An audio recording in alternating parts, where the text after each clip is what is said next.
আসসালামু আলাইকুম গাইস। আজকে হচ্ছে আমি কোথায় গেস করেন? আমি আসছি আজকে হচ্ছে তোফেল আহমেদ চৌধুরীর হচ্ছে জমিদার বাড়ি। এটা হচ্ছে আমার নানু বাড়ি, এখানে হচ্ছে পাইককান্দিতে। ঠিক আছে, এই যে পাইককান্দি বংশপল্লী হাই স্কুল। আর হচ্ছে এখানে হচ্ছে শতপুষ্পী একটা গাছ, অনেক সুন্দর। এটা হচ্ছে কৃষ্ণচূড়া গাছ। আমি দেখছি লাল ফুল ফুটে। আর এখন আপনাদের যা আমি দেখাবো, জাস্ট লুক এট দিস। এটা হচ্ছে মানে জমিদারদের বাড়ি। এটা আরো বেশি হরর লাগে আমার কাছে, মানে হরর টাইপ হয়ে গেছে এখন। কি একটা ব্যাপার। তো আসেন আমি আপনাদেরকে ক্লিপ দেখাই।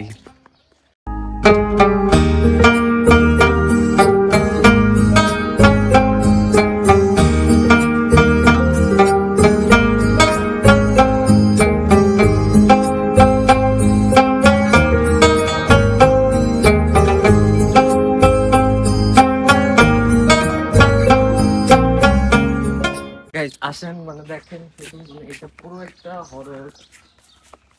মানে এই যে একটা কি ছিল হয়তো এই যে বাসার উপরে ওঠার জন্য। আর এই যে just দেখেন মানে কত পুরানো। আর এখানে ভালো লাগতেছে না? আর এদিকেও দেখেন, এদিকেও হরর একটা অনেক ব্যাপার থাকছে। মানে ওটার কাছে মানে দেখাইলে বুঝবেন আপনারা, মানে পুরো একটা ভয়।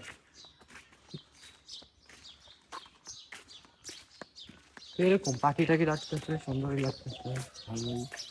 তো এই যাচ্ছে পুরন, তো ভূতের বাড়ি হয়ে গেছে আই থিঙ্ক এখন। তাই এখন চলে আসছি এই ভূতের বাড়ির মধ্যে। আসেন তো দেখি কি আছে এর ভিতরে।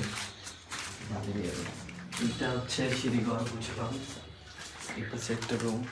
দেন হচ্ছে অনেক গরম, আমি ঘেমে গেছি অনেক এখানেও।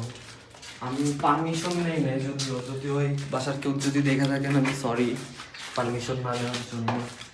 তো আর উপরে হচ্ছে আরেকটা চেম্বার আছে হয়তো, তো উপরে আর না যাই। গাইস, আপনারা যারা এখানে আসতে চান তারা হচ্ছে প্রথমেই চলে আসবেন পাইককান্দি হাই স্কুলের সামনে। এখান থেকে এসে এখানে একদম সামনে হচ্ছে এই যে জমিদার বাড়িটা, এটা হচ্ছে এই যে এখানেই। গাইস, এখন হচ্ছে পাইককান্দি ক্যান্সার হসপিটালের সামনে। এটার আরেকটু বড় শাখাটা হচ্ছে হাইওয়ের সাথে। তো গোপালগঞ্জে মোটামুটি ক্যান্সার হসপিটাল এটা একটা, তারপরে জেলখানার সামনে একটা, মানে লালমিয়া কলেজের সামনে একটা, আর হচ্ছে হাইওয়ের এখানে একটা হইতেছে। গাইস, এখন হচ্ছে আমি এই যে ডাক্তার দেলোয়ার হোসেন মেমোরিয়াল কলেজে, এটা হচ্ছে বাইককান্দিতে অবস্থিত। তো আসলে বাইককান্দি কিন্তু অনেক কিছুই আছে, বাট আমরা প্রতিটা গ্রামকে ভাবি যে গ্রামের মানুষ কেমন, গ্রামে কি থাকে না না থাকে। বাট গ্রামে কিন্তু অনেক কিছুই আছে, যেমন এই যে ডাঙ্গাটা পুরা একদম মানে ধান টান সবকিছু, অনেক বড় একটা বিল। আর এই হচ্ছে কলেজ, এটা হচ্ছে কলেজের ভবন, ওইটা হচ্ছে কলেজের লাইব্রেরি। আর এখানে আছে একটা শহীদ মিনার। এই শহীদ মিনারে আমি এসে অনেক বসছি, অনেক আড্ডা দিচ্ছি, আমার কাজিনদেরও আমি নিয়ে আসছি। ঠিক আছে, আমার কাজিনরা হয়তো ভিডিওটা দেখবেও, তারপর আমাকে বলবে।